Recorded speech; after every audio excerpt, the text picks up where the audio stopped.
So the Lego brand turnaround is an important, I think, lesson in balancing what we will consider the three tension points, if you will, for corporate brand management. One is the top-bottom. You can say, whether it's Unilever, Lego, or McDonald's, you can say, in order to get your employees behind the brand, you have to show the employees what the brand can do for them. And in order to do that, then you need to connect top management, employees, and the whole discussion of turf wars that we will come back to between the various functions that own the brand.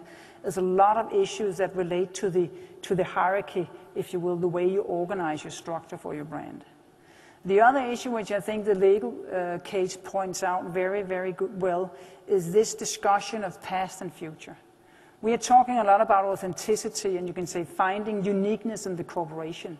And of course, corporate branding opens to a whole richness of history and heritage that you are able to bring forward, of course, in new and relevant ways. Now you can say Lego was lucky because it was the same company, if you will, and the history of the founder was still relevant, and it was interesting how the new CEO could go back to the origin and rethink some of those basic ideas in the context of new technologies and new marketplaces. For the moment, we are working with a merged company, where you can say it's much more complicated because you have different versions of history. There's not just one heritage. There are many ways in which those past needs to be fit into the future. So you can say that is certainly an issue, I think, which has continuous interest. And the moment, you can say, globalization also, ironically and paradoxically, very often makes us more sensitized to the national origin and to the past of organizations in this search for authenticity. And of course, the risk is that it becomes custodianism, it becomes corporate museums, more like vitalized resources for the future. So of course, but it takes a clear vision, it takes a clear perception of the future in order to rethink your past for your purposes. And I think Lego was only able to leverage its rich past the moment it had a more strong direction for the future. The moment it decided to open up to its fans, it could also invite them into the company. And of course, these days they have ambassador programs. They have a corporate museum, if you will, for those purposes, where fans from all over the world can come, work inside the company with some of the innovation team, but also revisit the history, which to a Lego fanatic is like seeing the source of the Nile. So there are many, many ways in which you can leverage your past if you know your future, and the other way around. And last but not least, you can say the whole identity dynamic model is based on a conversation between inside and outside. That's banal in principle for a lot of corporate communication people, and you very often sit in that nexus between internal and external stakeholders, but we should never ever forget that that's the heart of that ongoing dynamic, and it's the heart of identity, as Joe talked about. So Lego, you can say, and some of these examples of successful corporate branding in our perception is very rooted in a cultural perspective, where you not only focus on, you can say, what are the benefits that the brand offers, how can we measure the value of the brand in you can say, more traditional terms of quality and features, but also what is the meaning and significance of the brand? What is the meaning and significance of these adult fan communities of Lego? What is the meaning and significance to employees, and not least, what are the potential meanings that we find in the past that we can use to move on to the future? So a cultural appreciation, which we will try and focus on here at the end, or the last part of the half of our talk, is how are the way, if you take that perspective on your overall brand, and you can say, how can we then both better understand, but certainly also manage those processes involved. Now, when you talk about what's the meaning of the brand, what's significant, of course, the next question will be meaning to who. And when you talk about a cultural appreciation, obviously culture is a rich source of inspiration. It certainly is also a rich source of tensions, and you will find cultures embedded in a brand at different levels of complexity. Now, if you take the issue of society culture, you can say, obviously, with globalization, that's become even more of an issue. And in that sense, Switzerland is funny, or Switzerland, I guess, is a small global culture in its own right, and we had a conversation about here in the break, or the time before the event. Are we on German time? Are we in French time? Are we in Italian time? Because that was to do when should we start. But you had at least 3 different perceptions of time here in the group, and they were all embedded in national stereotypes, you could say, but of course also national traditions and cultures.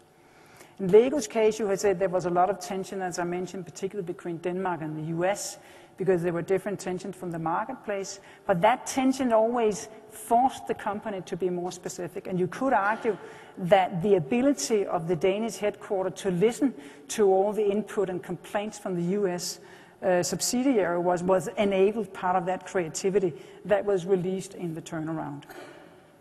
At the organizational level, obviously you have the corporate culture.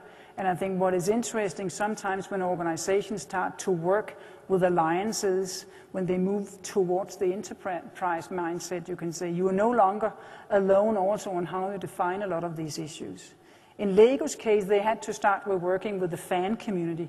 You can say the organizations such as LogNet and other types of organized settings where fans would interact. In McDonald's place, they would have to join forces with other companies working in fighting obesity. I know that they're working in the Oxford Health Alliance, at least some of the European part of McDonald's, is where you strike alliances with other corporate cultures for a bigger cause. And there where you start to blend, you can say you exchange part of your culture with these other areas. And last but not least, you can say the issue of functional subcultures or organizational subcultures are very often embedded in business functions, as we shall see. Disneyland is an example that has been very well studied, both on national tensions and organizational tensions, and you can say very interesting studies of the subcultures of the company. And you could say that in this case, certainly the clash between the French and the American, if you remember way back when Euro Disney opened, the whole discussion of the cultural Chernobyl, the fact you couldn't get your wine for your lunch. There was a lot of issues that created, even in Denmark, an enormous debate about the invasion of American culture in Europe and the other way around, and the way the Disney Corporation listened to that feedback, and you can say today has transformed a little bit, slight adaptations of Euro Disney, and also you can say maintained a corporate culture of its own right. So they feed into each other, and you will find that some of the cultural tensions going back to the corporate branding setting, you can say there are 2 points we want to address. One is that some of the internal subcultures, if you think functions, some of the internal subcultures are wedded to external stakeholders. So you sort of create a little cultural island of its own right. Typical marketing is wedded to the consumers or the end consumers. And you can say they will form a universe, certainly its own identity dynamic where you listen to your consumers and you respond. We have a lot of debate in politics these years that politicians have become so obsessed with focus groups among their citizens that they have forgotten to do politics and they have forgotten to think visionary because all they do is to listen to opinion polls. I don't know if the same is the case in Switzerland. Corporate communication is often accused to make alliances with media people and NGOs sometimes. So you can say you build another little sub-community between subcultures on the inside, CorpCom, and your key preferred stakeholders on the outside. And you can go on, scientists will talk to other scientists and build a scientific subculture. And I'm not saying that's bad because that's needed for specialization, for professional improvement, but the point of the matter is if you're not aware of it, the risk is, and that's the other downside, you can say the risk is that your identity conversation becomes very fragmented. Because if you have these little, you can say, connections between internal and external subculture, the risk is that you're not able to create that transparency and that internal dialogue in the company, which is needed for creating successful corporate branding. Now, Stephanie mentioned that she had formed a task force for corporate branding here at Merck Serono, which entailed a lot of different functions and markets in the company. And if you go back to the identity model that Mary Jo talked about, you will see the need to connect and the need to bring together all of these various functions as they each hold a piece of the puzzle in order to enforce and enrich the identity dynamic. Market research on one side, the mirroring side, human resources facilitating a lot of the internal reflections, advertising, trying to project images to the outside world, and so on and so forth. It's very fundamental that in order to have that conversation behind the corporate brand, you need that alignment also on the inside between the various functions.